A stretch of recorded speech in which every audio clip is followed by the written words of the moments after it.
Bonjour à tous. Aujourd'hui, débriefing, même le dernier débriefing des matchs de Racing Club de Lens de 2025, je vous rassure, avec la rencontre, donc la dernière de Ligue 1, entre Lens à Bollard, dans un Bollard comble, qui était comble en plus pour les festivités, parce que, bon, on a enchaîné deux matchs à l'extérieur, dernièrement. Là, c'était retour à Bollard. Donc, on a fêté la Sainte-Barbe, même si c'était il y a 15 jours, mais on n'était pas à Bollard. Et avec des magnifiques festivités, des tifos splendides. Voilà. Donc, je ne sais même plus si je vous l'ai dit. Le Racing Club de Lens, donc, a reçu à Bollard, plus que comble, l'OGC Nice. L'OGC Nice, qui a une. Nous, on est bien. Alors, alors que démarre le match. Alors oui, alors que démarre le match, Lens n'était plus leader. Parce que Paris, jouant le samedi, a gagné contre Metz ou à Metz, je crois, ouais. 3-2, tout juste. Mais bon, ça suffit pour eux. Et donc, sont repassés devant Lens de 2 points. Donc, pour que Lens soit leader, petit, comme a dit Pierre Sage, l'appétit vient en mangeant. La victoire était obligatoire. La victoire était obligatoire. Donc au niveau de la composition d'équipe, une équipe habituelle, avec Robert Isser dans les buts, une défense à 3 avec le jeune Ismaël Ogagnou qui remplace Jonathan Grady, et Jonathan Grady qui s'est fait une double fracture tibia péroné, est revenu à la Gaillette pour se faire soigner là-bas, mais aussi comment dire, traîne avec le staff pour les tactiques, mettre mise en place tout ça en attendant avec sa rééducation, tout ça, tout ça, tout ça. Donc, bon, avec Ismaïlo Gagnou, avec Samson Baïdou et Malangsar en défense. En piston, donc, à droite, Ruben Aguilar, à gauche, Mathieu Hudol, un milieu flamboyant, parce que ça fait longtemps qu'on ne l'avait pas vu, parce qu'avec les suspensions de l'un ou de l'autre, le duo euh, du milieu de terrain, extraordinaire, le meilleur de Ligue 1, mais alors sans conteste, avec Mamadou Sangaré et Adrien Thomasson, notre capitaine. Et en attaque, en offensive, donc avec Florent Thauvin à droite et Saïd à gauche, et en pointe, Hudson Edouard. Qu'est-ce que j'ai pensé de cette équipe? On ne change pas une équipe qui gagne. On ne change pas une équipe qui gagne, sauf c'est la blessure, tout ça. Mais même les remplaçants font le taf. Mais là, il n'y a pas eu besoin de remplaçants, puisqu'on avait l'équipe type. Enfin, non, si, on avait besoin d'un remplaçant, notamment pour remplacer le Jonathan Grady. Mais Mais c'est bien qui revient, tout ça, qui est encore à la Gaillette, qui fait pas vraiment de rééducation dans l'hôpital, tout ça. Non, non, il est là. Il est vraiment dans le groupe. Et voilà. On a même vu des images, tout ça, avant match. Et, ça fait plaisir de revoir notre deuxième capitaine. Oui, parce que c'est Adrien Thomasson, le capitaine, et le suppléant, c'est en principe, Jonathan Grady.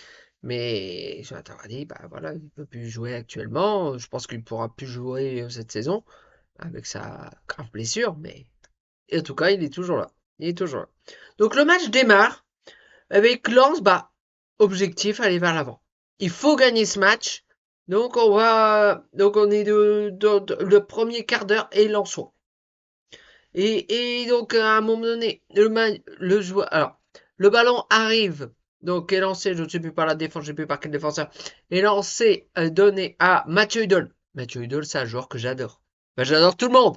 Mais mon chouchou, si je devais floquer mon maillot, parce que bon, avant je l'ai floqué toujours, mais bon, les joueurs passent, ça passe, donc je ne floque plus.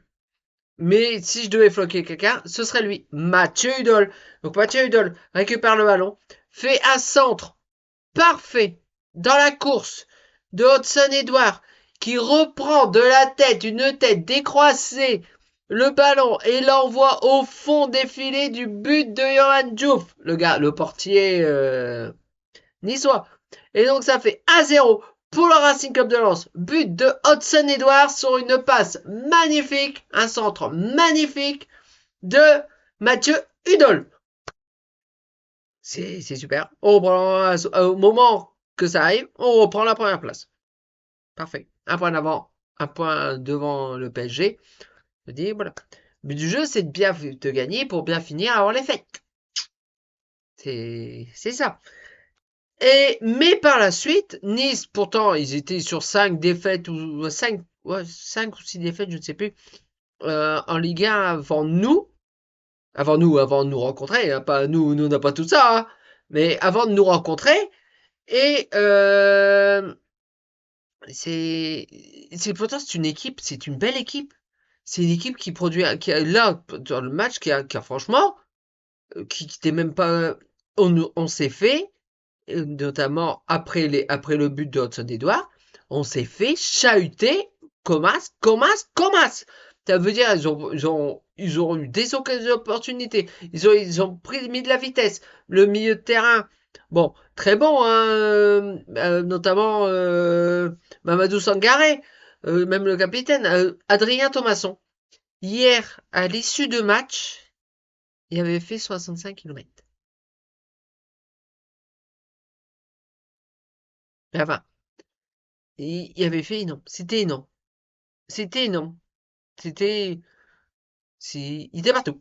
Il était partout. Il est devant, derrière, au milieu, à droite, à gauche, il était partout. Mais les Niçois ont fait un très, très, très bon match. Ça veut dire, mais il a fallu un énorme, il y a eu, au moins, en cette première période, au moins 3 énormes arrêts de Robert Rixer. Il y a eu une frappe bien détournée, bien captée.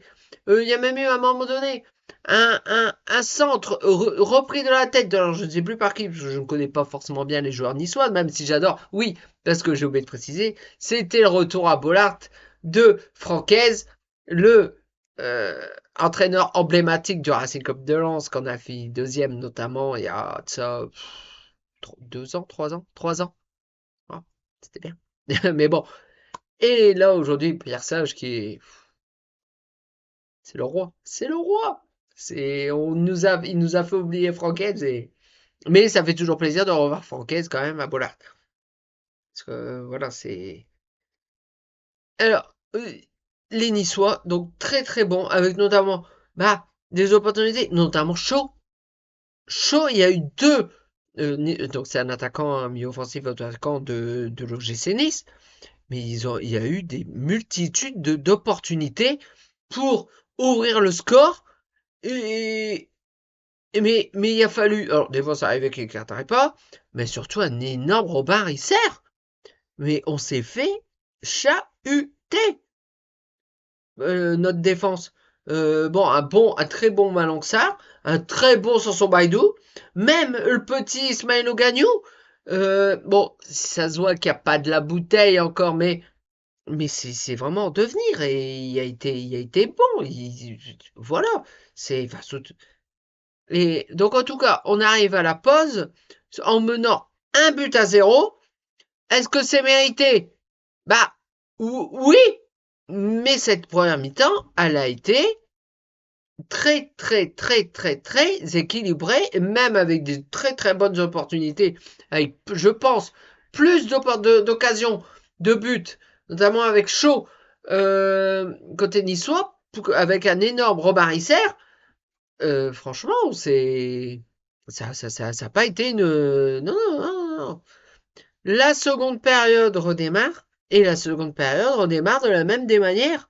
Ça veut dire Nice qui va de l'avant, qui a des opportunités. Donc il faut la défense qui fait le boulot. Et sinon, un énorme Robin Risser. Un énorme Robin Risser. C'est énorme. J'ai l'équipe devant les yeux. Il y en a plusieurs qui ont la meilleure note du match, qui ont 7. Il y a, et dedans, il y a Robin Risser, qui est la meilleure note. Voilà, il y en a 3 qui ont cette note-là. Et il y a eu 7 tellement qu'il a fait. Et encore, il aurait mérité 8 parce qu'il a tenu la baraque. Voilà, parce que Nice, allez, continue à l'avant. Nice s'est procuré beaucoup d'occasions avec un énorme Robin Risser, ou alors la défense. un très très bon Malang Sarr, un très très bon Ismaël Ogagnou, un très très bon Samson Baïdou. C'est même le milieu, Mamadou Sangaré, mais qu'est-ce qu'il se rend disponible ce garçon? Oh là là, et Mathieu Hudol, et même Adrien Thomas. Oh là là, cette équipe elle est splendide. Donc la seconde période redémarre avec des Niçois qui essaient d'aller de l'avant. Et ben, limite, c'était même nous qui jouons en contre. Bon, voilà. Puis juste avant l'heure de jeu, 57e, nouveau ballon qui revient sur qui? Sur Mathieu Hudol, qui remonte un peu plus haut que tout à l'heure et ça fait un centre pour qui? Pour Hudson Edouard qui reprend. Alors il fait un centre fort dans la surface et au point de penalty, qui c'est qui est là? Hudson Edouard qui fait une tête plongeante, bah pas plongeante, une tête piquée qui trompe une nouvelle fois Yavan Diouf, le portier niçois. Et donc ça fait 2-0 pour le Racing Club de Lens juste avant l'heure de jeu. Là, c'est ça. Alors, est-ce que les Niçois derrière ont pris un coup derrière la tête? Franchement, oui. Est-ce que ce deuxième but est vraiment mérité pour le Racing Club de Lens? Oh, on est heureux. On est heureux. Hein, on porte le blason. On est heureux. Ah, on est heureux. Mais Nice n'a pas à rougir de ce match-là. En fait, on a eu de beaux. Bah, on sait pas. De toute façon, on connaît notre tactique. La tactique de Pierre Sage. Tout le monde descend aussi. Et tout le monde attaque. Et la preuve, sur les deux buts, c'est ce qui s'est passé. Entre Mathieu Hudol et Hudson Edouard, 2-0. Merci. Au revoir. C'est, mais alors derrière, mais Nice, ils se sont procurés des occasions avec, Diop a raté des choses. Un show, je sais plus son prénom, allez. Un show qui a eu des opportunités, mais et un énorme Robert Isser, et même la défense, un très très bon Malang Sarr, un très très bon Sanson Baïdou, même Ismaël Ogagnou. Bon, des fois sa jeunesse fait que il perdait des fois le ballon, mais il y a vraiment du devenir ce garçon. Ah, il y a vraiment du devenir. Et les minutes passent, et les minutes passent. On se dit on mène 2-0. Mais alors ils font tout. Mais on a une équipe mais splendide à Lens. Hmm. Alors c'est ce qui est alors c'est avant ce match, on était deuxième, mais sinon avant cette journée on était premier. Enfin mais on veut garder notre place de premier. Donc il faut gagner ce match. Et là on mène 2-0. Puis les minutes s'égrènent. Des occasions niçoises. Même les Lensois. Bon, il y a eu des changements. Notamment Florent Thauvin qui a été remplacé par Guy Lavogui. Mais Guy Lavogui, je suis pas grand fan de Guy Lavogui du tout. Du tout, du tout, du tout. Je trouve qu'il n'apporte pas grand chose. Mais hier, franchement, il a tenu la baraque. Il a tenu la baraque. Il a, offensivement, bon, il a peut-être pas apporté autant euh, que, que d'autres, mais voilà. Puis on a revu aussi le capitaine hier quand il est rentré, Florian Sotoka. Voilà, ça fait plaisir de le revoir. Bon, il y a plus, c'est plus un. Voilà. D'ailleurs, au niveau transfert, il est annoncé énormément du côté de Nantes. Petite passerelle, machin, lors du mercato hivernal. Franchement, j'espère pas. C'est vrai qu'il y a plus de temps de jeu à Lens, mais moins de temps de jeu. Il y en a, la preuve, il est rentré. Mais Florent Sotoka, c'est un joueur lensois et il nous a donné. Je trouve qu'il devrait même avoir un poste après sa carrière chez nous. C'est comme Jogradi. D'abord, Jogradi, il travaille avec les entraîneurs, même les entraîneurs adjoints, tout en étant blessé et avec les tactiques, les compositions d'équipe, tout ça, tout ça, tout ça. Franchement, c'est les deux copains d'ailleurs. J'allais dire Florent, ouais. Florian Sotoka, c'est voilà, c'est le soldat, c'est le même s'il n'a plus sa jeunesse d'antan Voilà, Pierre Sage ne fait pas forcément de sentiments, mais bon, c'est toujours plaisir. Puis une minute c'est graine. Puis coup de sifflet final avec des Niçois toujours dangereux. Euh, D'ailleurs, il y a eu des bons joueurs. Je regarde les notes, notamment Barre. Barre qui était le piston.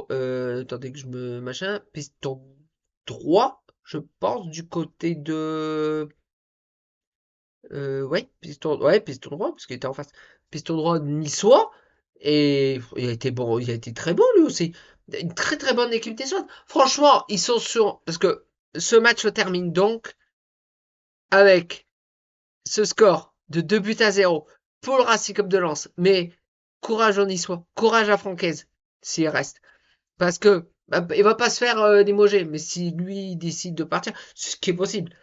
Franchement, ils ont pas arrogé de leur performance parce qu'ils ont fait un bon match. Ils nous ont vraiment embêtés, ils nous ont chahutés et c'est voilà. Donc ça y est, c'était le dernier match de Ligue 1 de 2025. Alors, il y en a qui disent qu'on est champion d'automne. Alors moi, je dis que non, parce qu'on n'est pas à la fin de la phase aller. Je vous explique. Le dernier match de la phase aller de Ligue 1, ce sera le 2 janvier à non, pas à Bollard, à Toulouse contre Lens. Et si là on est premier, là on sera champion d'Europe. Donc on peut dire qu'on est champion de Noël parce que voilà, c'est la hivernale très courte, mais en Ligue 1, parce que la semaine prochaine, le Racing Club de Lens joue. Alors je ne sais plus le jour. Hmm, je ne sais plus le jour. Parce que ça y est, c'est le 32e de finale de Coupe de France. Alors je ne sais plus quand c'est qu'on joue en Coupe de France. Dites-le moi en commentaire parce que je ne sais plus. Je n'ai pas l'agenda en tête. Oh, je ne vais même pas vérifier. Hmm. Contre qui? Bah, en fait, on se déplace. En principe, on se déplace à Fény-Aulnois, donc club de National 2, je crois. National 2, ouais. 2 voire 3, je ne sais plus. Je sais plus. Ouais, National 2, je pense. Fény-Aulnois. Donc, mais n'ayant pas un terrain, voilà, ils joueront à Bollard. Mais bon, c'est Fény qui reçoit. Mais voilà, donc on va terminer avec l'année 2025 avec un match de Coupe de France en espérant qu'on passe. Bon, tout mon respect va avec Feignolnois, mais bon, vu comment donc là on est sur une série de 5 6 victoires d'affilée? Je ne sais, 5. Ouais, je pense 5 victoires d'affilée ou 6, je ne sais même plus. En Ligue 1, si on a battu des grosses équipes, notamment même Nice, aujourd'hui, bah, enfin hier, on peut battre Fény-Aulnois si on joue pareil. Bon, je pense qu'il y aura du turnover, hein. Parce que bah, notamment, là, c'est là ça risque un petit peu de. Correspondant inconnu. Oh, j'ai une pub qui m'appelle. Je sais pas si vous entendez. C'est toi. Vous savez, les appels tempestifs. La preuve.